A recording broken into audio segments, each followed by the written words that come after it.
دوستان عزیز، من نادیا هستم. منم رویا هستم. دوستان عزیز، امروز با یک خوراک قدیمی و سنتی دیگه از کشور عزیزمون ایران در خدمتتون هستیم. خوراکی به نام جوشپره از خطه خراسان.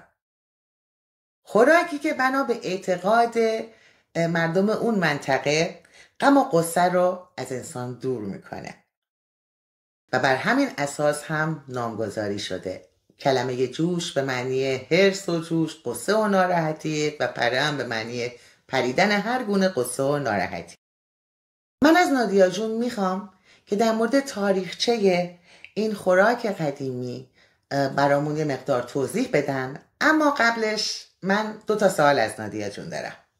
شما که دانش آموخته رشته تاریخ هستی، آیا به این سوالات من میتونی جواب بدی که 1. آیا خوراک جوشپره یک خوراک تاریخیه؟ و 2 اینکه آیا این خوراک میتونه یک خوراک باستانی باشه یا نه؟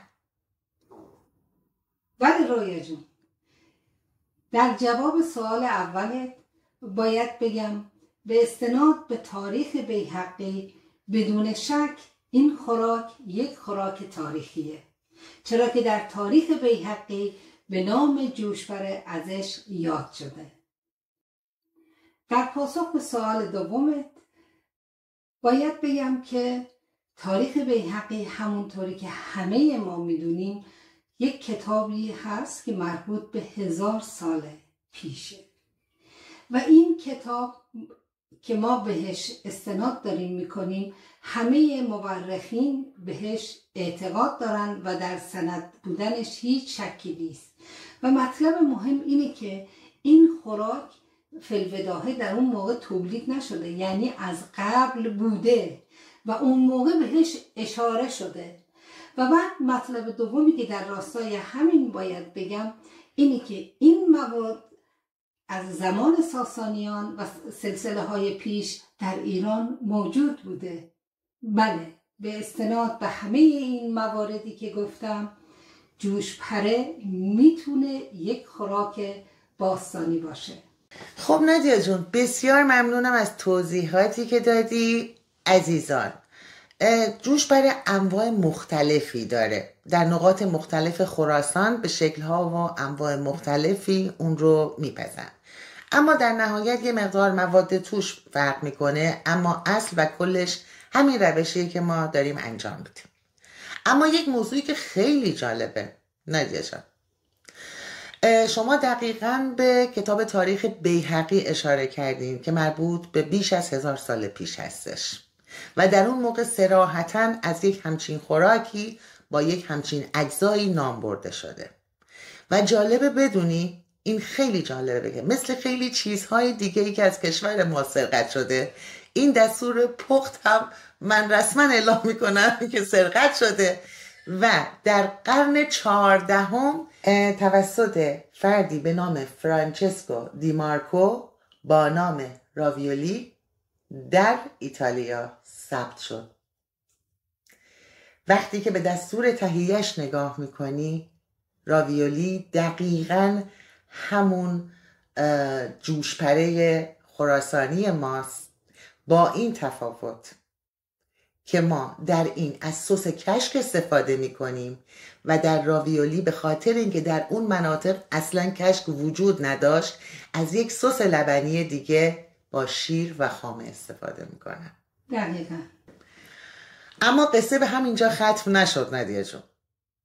عزیزان، این سرقت به یک شکل دیگه هم اتفاق افتاده در یک کشور دیگه، یعنی سرقتی از شرق، و من در ادامه حتما براتون توضیح خواهم داد که خوراک دیگه‌ای که در اصل باز همون جوشپره خراسانی هستش چی بوده و الان چه کشوری اون رو به اسم یکی از غذاهای ثبت شده و رسمی خودش به تمام دنیا شناسایی میکنه و در تمام دنیا وجود داره.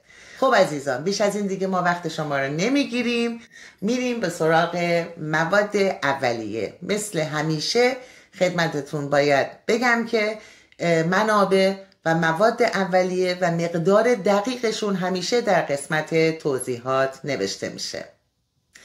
آماده ای نادیا جون؟ آمادم. اوکی، میریم که مواد اولیه رو معرفی کنیم. خب دوستان عزیز، برای درست کردن جوشپره گنابادی ما تقریبا 3 مرحله داریم. مرحله اول درست کردن خمیره. مرحله دوم پیچیدن خمیر و پختنشه. مرحله سوم درست کردن سس خمیر و ادغام اون به قول معروف اون جوشپره ها با کشک و سسش هستش. برای درست کردن خمیرش همیشه این دقیقا مثل خمیر پاستاست. نسبت نادیا جون 1:3. یعنی شما اگر 3 لیوان آرد دارین 1/3 رو باید آب بریزید. دقیقا آرد، آب و نمک. نخود و عدس پخته شده که این رو بعداً در غذاساز باید کاملا با 1 پیاز متوسط میکسش بکنیم. سرکه سفید، زعفران، کشک رقیق شده با آب، 1 عدد پیاز درشت خورد شده خلالی شده، به مقدار لازم هم روغن. اوکی عزیزان، اگر آماده هستین نادیا جون بریم برای درست کردن جوشپره گنابادی. بریم عزیزم. ما خمیر رو درست کردیم همون جوری که در شکل میبینید و به همین شکلی که میبینید این خمیرها پیچیده میشه و حالا که دوستان عزیز ایتالیایی از جوشپره ما به اسم راویولی استفاده میکنن، ما هم از ابزار اونها دقیقاً از ابزار راویولی برای پیچیدن جوشپره هامون استفاده کردیم.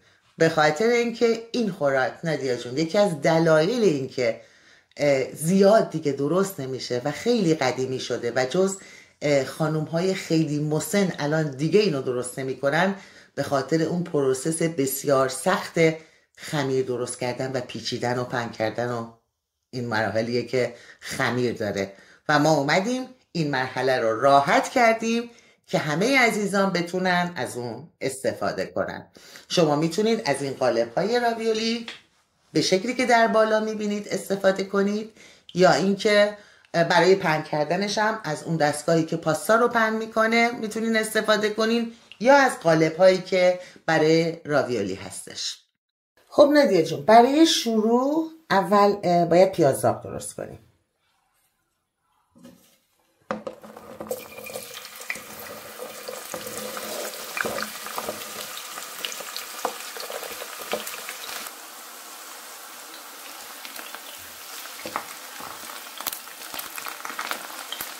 الان وقتشه که نعنا رو بهش اضافه کنیم. دقیقا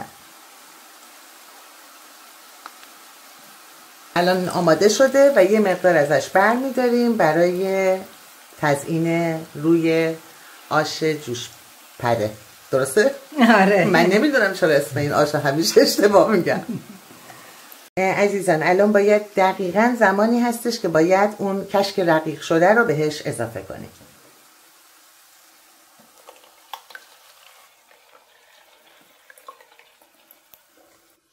چقدر خوش عطر و خوشبو و خوش رنگ.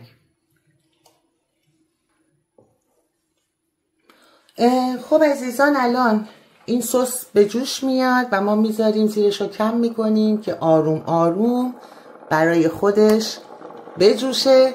میریم برای پخت اون خمیرهای پیچیده شده یا در حقیقت جوشپره هامون در آب. برای این مرحله پخت آب رو توی قابلمه‌مون میریزیم و اجازه میدیم تا جوش بیاد. تو این زمانی که داره جوش میاد 1 قاشق سرکه سفید بهش اضافه میکنیم.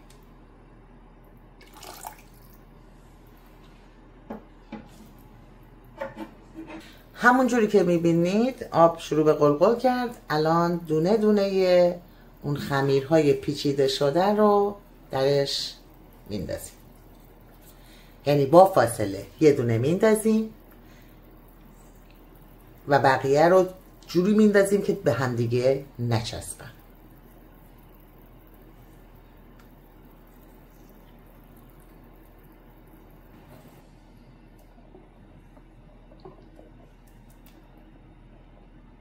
رویا جون دقیقا چقدر باید بمونه؟ این باید بین 5 تا 10 دقیقه، دقیقا زمان پخت یک پاستایه که دستازه و خمیرش رو خودمون آماده کردیم، بین 5 تا 10 دقیقه باید پخته بشه. وقتی که توی آب جوش میفته شک میشه و این خمیر سفت میشه، بلافاصله خودشو میگیره.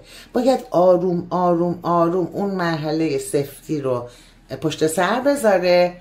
به مرحله پختن که رسید اما وانره خمیرها مدت طولانی روی هم قرار نگیرن.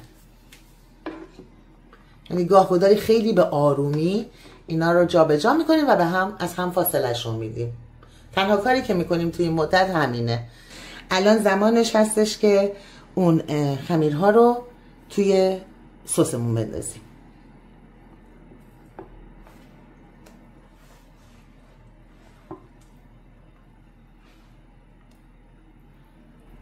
خب عزیزان، تمام خمیرها توی این سس قرار گرفت. خیلی آروم آروم ما برای که ته نگیره فقط یه ذره همش میزنیم. الان زمانی هستش که باید زعفرون رو بهش اضافه کنیم. نادیه جان،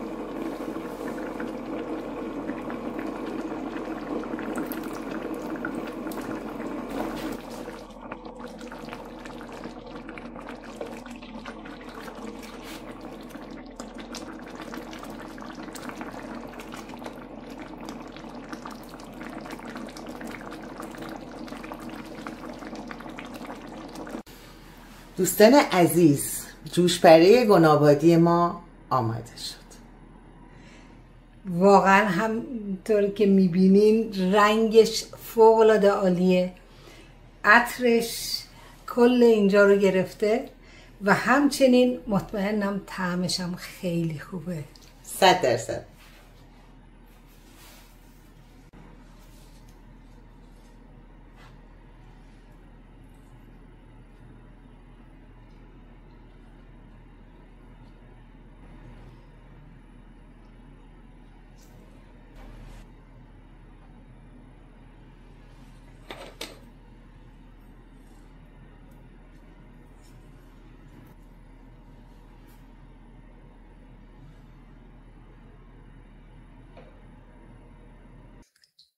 خب عزیزان، جوشپره گنابادی ما هم تموم شد. میریم وارد مرحله شیرین چشیدن میشیم. از نادیا جون میخوام که این خوراک خوش عطر و بو و خوش رنگ و رو بچشه و نظرش رو به ما بگه. مرسی رویا جون.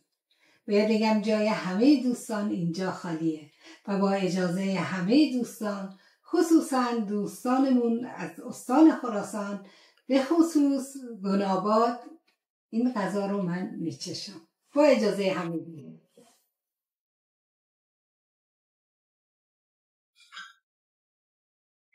خب نادیا جون، به نظر چطور بود؟ بی‌نظیره. من که عاشقش شدم. رویا جون، نظر خودت چیه؟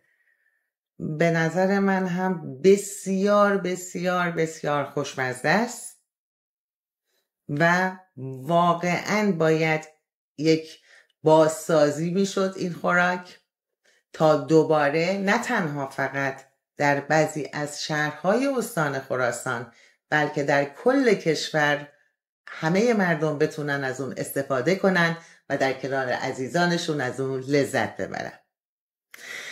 نادیا جون، موضوعی که من میخواستم بگم در رابطه با این خوراک یک سرقت دیگه هم صورت گرفته.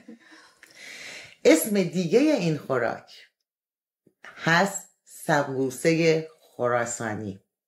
چرا که در دیرباز و در گذشته سمبوسه رو در آب جوش میپختن و بیشک با استناد به تمام منابعی که در قسمت توضیحات خواهیم نوشت، بی تردید سمبوسه یک خوراک و میان وعده ایرانیه و مبدأش همین خوراک جوشپره خراسانه.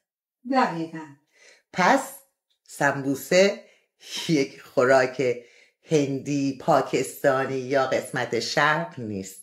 100% ایرانیه. دوستان عزیز، مرسی از اینکه همراه ما بودید. تا ویدئوی بعدی، خدا نگهدار.